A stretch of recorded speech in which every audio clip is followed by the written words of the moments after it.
All right, guys. So this was the article, the NPR article I was interviewed for.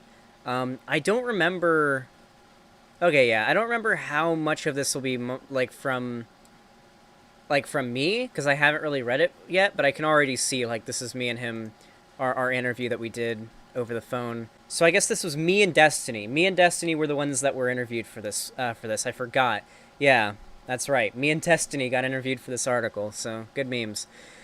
Andrew Limbong, well, so this is our interview now. Is there a recording? I don't think so. Wait, maybe there is. Hold on, let's listen.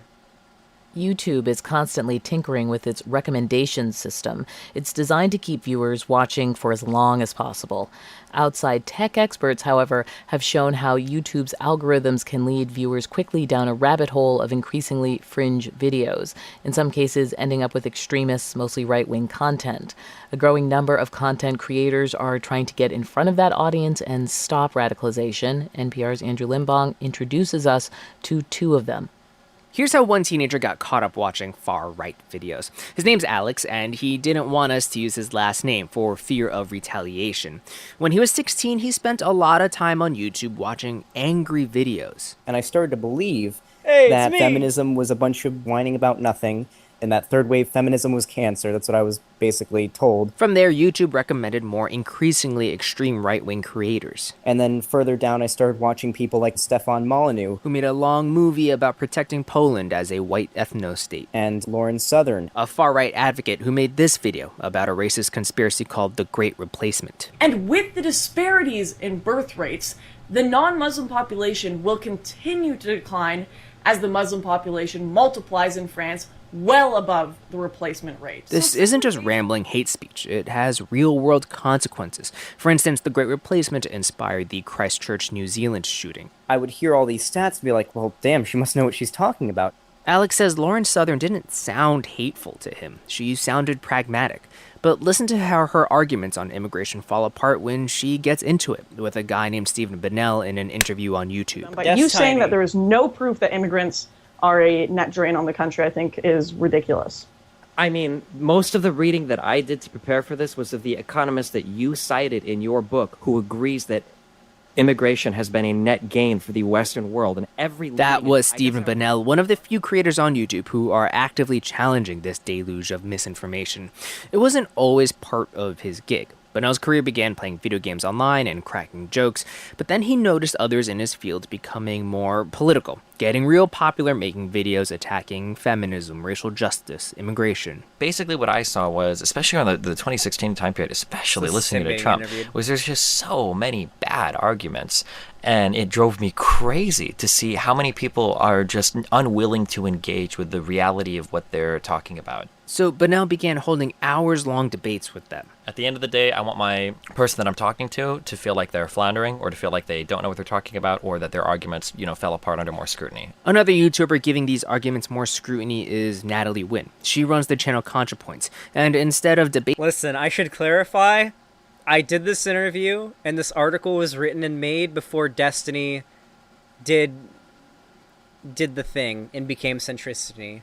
He was Destiny back then. He was cool back then. Him and Hassan were friends. Everything was great.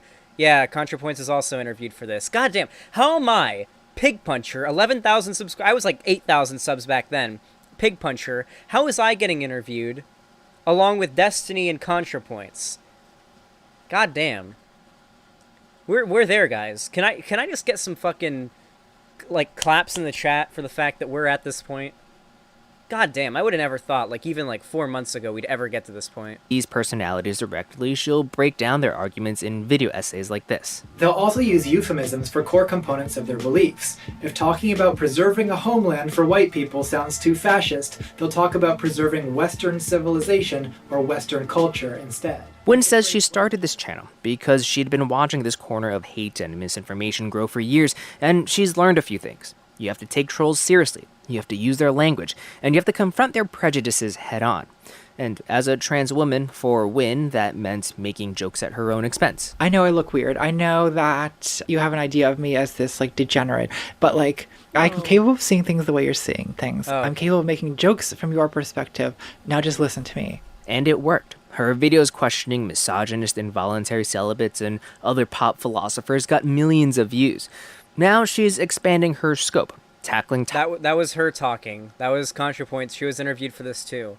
God damn, like, it just blows my mind. I don't know why, I just get so fucking giddy when I think about the fact that, like, my name is being written in articles by fucking NPR, along with, like, creators that aren't just bigger than me, but are way more influential than me. Like, Destiny, cool, but also fucking ContraPoints? Holy shit. Like, I don't know. It just makes me really happy. I get fucking giddy when I think about it.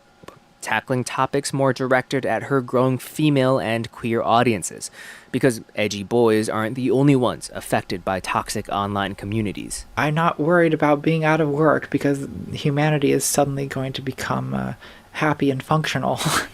It's an uphill battle.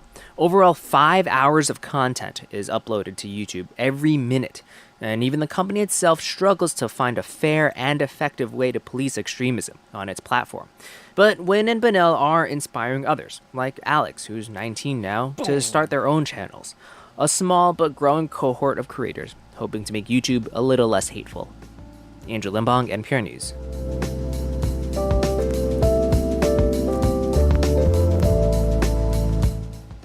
Hell yeah. Good fucking memes. And now, more. No. Good memes, though. That was nice. I'm happy. That makes me very happy. Yes, my name's Alex. I'm very open about it. And I was 19 at the time, guys. I'm 20 now, okay? I was 19 at the time. This came out on July 9th. My birthday was on the 27th, okay? So, I was 19 at the time, alright? God damn.